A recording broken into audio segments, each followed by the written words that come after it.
అదే RTV app వార్తల్ని క్షణాల్లో చదివే అవకాశం ఉంటుంది. ఒక న్యూస్ పేపర్, ఒక టెలివిజన్ ఛానల్ మీ చేతుల్లో ఎప్పుడూ ఉంటాయి. ప్రత్యేక హోదా ఆంధ్రప్రదేశ్కు సంజీవని లాంటిది. ఇది ఆంధ్రప్రదేశ్ హక్కు, భిక్ష కాదు. కానీ దురదృష్టవశాత్తు నిన్న కేంద్ర ప్రభుత్వం ఆంధ్రప్రదేశ్ హైకోర్టులో ఒక వాదన చేసింది. ఏమని?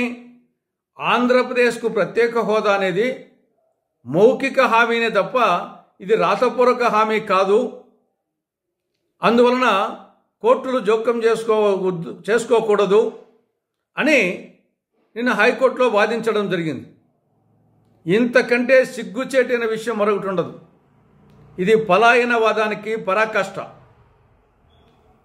2014 ఫిబ్రవరి 20వ తేదీన ఆనాటి ప్రధానమంత్రి మన్మోహన్ సింగ్ గారు రాజ్యసభలో ఆంధ్రప్రదేశ్కు ప్రత్యేక హోదా 5 సంవత్సరాల పాటు అమలు చేస్తామని ప్రకటన చేయడం జరిగింది. దానిని రాజ్యసభ ఏకగ్రీవంగా ఆమోదించింది. దాని తర్వాత 2014 మార్చి 1న మన్మోహన్ సింగ్ గారి అధ్యక్షతన యూనియన్ క్యాబినెట్ రాతపూర్వకంగా ఒక తీర్మానం చేసింది. ఆంధ్రప్రదేశ్కు 5 సంవత్సరాల పాటు ప్రత్యేక హోదా ఇవ్వమని ప్లానింగ్ కమిషన్ను డైరెక్ట్ చేస్తూ రాతపూర్వకంగా తీర్మానం చేయడం జరిగింది.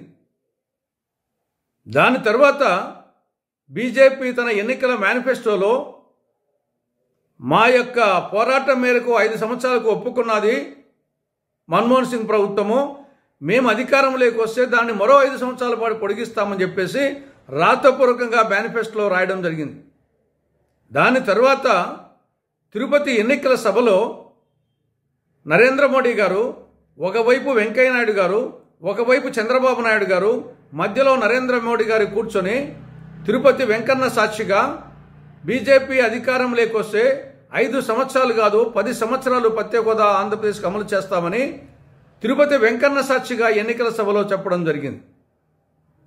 ఇవన్నీ మర్చిపోయి ఇప్పుడు తప్పించుకునే దానికోసం ఇది రాతపూర్వకంగా హామీ ఇవ్వలేదు, మౌఖికంగా మాత్రమే హామీ ఇచ్చాము కాబట్టి దీన్ని సీరియస్గా తీసుకోవాల్సిన అవసరం లేదని కేంద్ర ప్రభుత్వం తరపున లాయర్ వచ్చేసి అక్కడ హైకోర్టులో వాదిస్తాడు.